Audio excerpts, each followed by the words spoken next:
All right, so we're due for an update. I've been actually waiting for this one for several weeks, and my dad keeps popping off the call before I get to him. So now he can't run or hide. Robert, real quick, give us an update and tell us what's going on with your books. For those of you who didn't know, my dad's an author. He publishes amazing books, specifically about. Well, here, Robert, just tell him real quick about Ivy Bells and tell us what's going on with that, because that's interesting.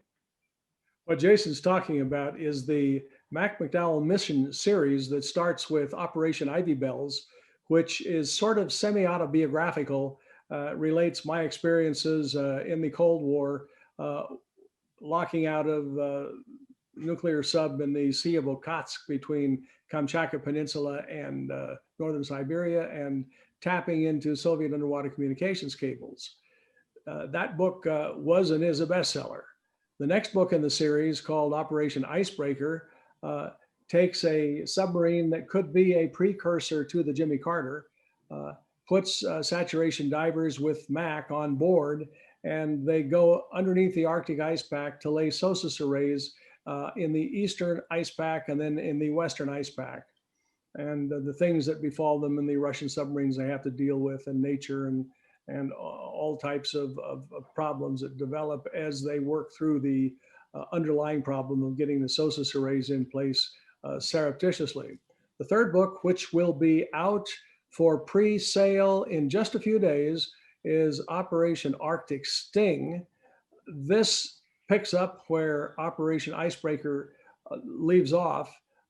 In the process of laying the SOSUS arrays, a Soviet Alpha submarine has to be abandoned by its crew under the ice pack, and my guys managed to get their hands on it using the Mystic DSRV. They're able to enter the Russian Alpha, and by hook and by crook, even though the liquid metal reactor is nothing but a dead doorstop, they managed to move it across the Arctic, under the Arctic ice pack, alongside the USS Teuthus, who supplies them with a recharge cable roughly once every 24 hours that the divers hook up to keep her batteries running so that she can keep moving forward. And of course, they're dogged by advanced Russian submarines who want either to get the Alpha back or sink it. And that takes up the story of Operation Arctic Sting that, like I said, will be on pre-sale in just a few days.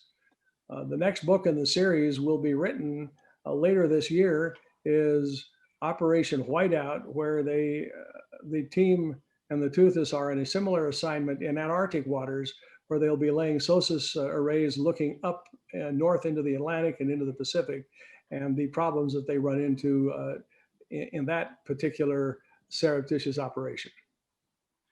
Well, tell us about the television connection.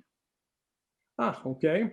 I received a call a couple of months ago from a Canadian outfit called Black Files Declassified.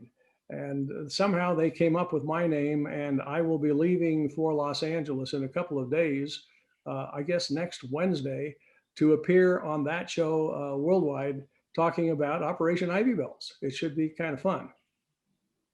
That's pretty cool.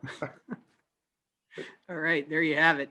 I'm glad we finally got that from you. I last couple of times you've had to check out right before the end of the call, and I haven't had a chance to get that from you. Let me add one more thing. The audiobook for Operation Icebreaker just came out, and it's available at Audible and anywhere that you buy audiobooks. And we're in the middle right now of processing the sound and the voice, the music, and the sound effects for Operation Arctic Sting. In fact, I was just working on that before the show tonight. Nice, nice.